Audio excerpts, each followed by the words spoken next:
My love must be a kind of blind love.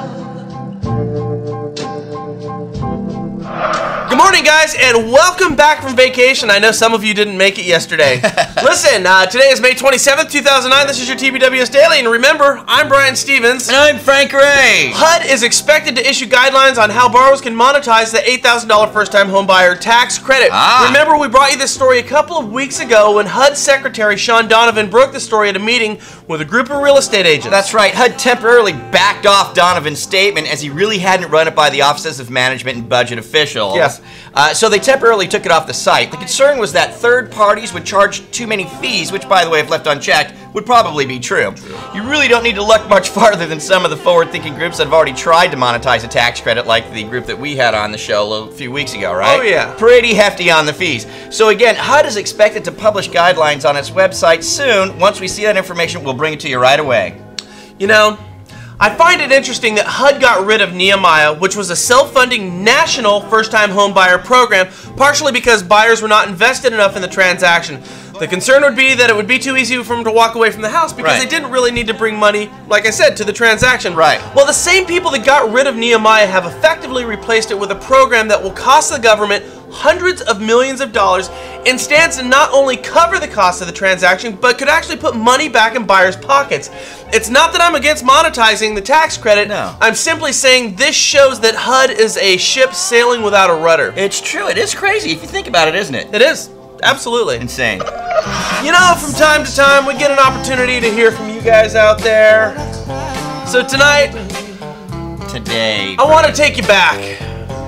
Yeah. I want to take you back. I want to take you back to an oldie. Come on, you guys can sing along with me. You all know the words. You've all lived the stories. You're stupid, man. Hey, well, now that HVCC has been implemented, we're starting to see what it's like to date this little darling. What's wire hangers doing in this closet when I told you no wire hangers ever? And it's pretty much what we said it was going to be. It sure is. We had a recent story come to us from a wholesale account executive. Unbelievable. A brokered refi deal. Appraisals ordered through the AMC like it's supposed to get done. Guess who shows up to do the appraisal? Who? An unlicensed appraiser. Go figure. You know what the unlicensed appraiser did? What'd he do? Oh, all the comps were from back in December, pretty old. And not only that, every single comp was a foreclosure, even though there were other comps available. There was erroneous amenities onto the property that he inspected, right? The appraisal was signed not by that appraiser, but by another appraiser that never even inspected the property to put salt into the wounds. It came in $125,000 low, and there's not a damn thing anybody can do about it. Absolutely amazing, but pretty much predictable. Hey, I want to use this opportunity to clear the air on another issue with HVCC.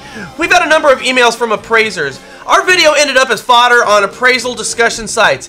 If there was a complaint, it was that you didn't have to use an AMC to order your appraiser. However, our contention is if it walks, flies, and quacks and orders appraisals like an AMC, well, you guys can fill in the rest. Also, if you click down below, there's a great article written by the Wall Street Journal that was given to us from one of our viewers. It's on HVCC. It's a short read and pretty effective. We're going to put this sucker to bed from this point forward, but I do like the music. Good stuff.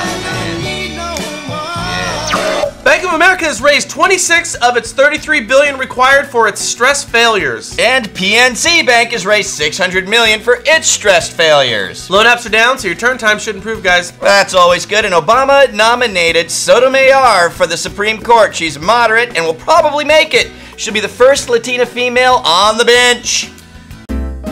Today's TBWS Daily brought to you by Plaza Home Mortgage. Pricing you can count on, people you can trust.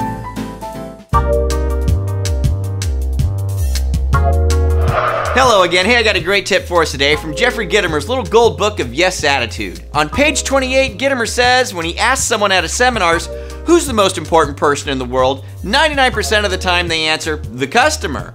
Then he says, well, if you and your customer were the only two people left on the planet and one person had to die, who would it be? Well, 100% of the time they say, the customer. The reality is, we all feel that we are the most important person in the world, don't we? Problem is that whenever we're speaking to a customer, they feel they're the most important person in the world. In fact, everyone feels the same, so it's our job to treat them that way. and our positive attitude permits them to feel so. How important is that to us as salespeople? Gitomer says our attitude affects the quality of our relationships bit by bit over time. And that quality can go up or down or stay the same based on how we respond to the situations that we encounter. Remember, Aldous Huxley said, it's not what happens to you, it's what you do with what happens to you. Hope that helps today. Like to buy the book, you can do it down below. We'll see you soon. Bye-bye. Love that music, don't you? I do. I really do. Hey, don't forget you can subscribe to this show for free, hitting subscribe over there. Please send us comments, forward us to people that you like, people you don't like, whatever. We appreciate all that. And hopefully we'll see you in the video marketing workshop today. You guys have a fantastic hump day. We'll see you mañana. Adios. Think big. Work small. Do what you want.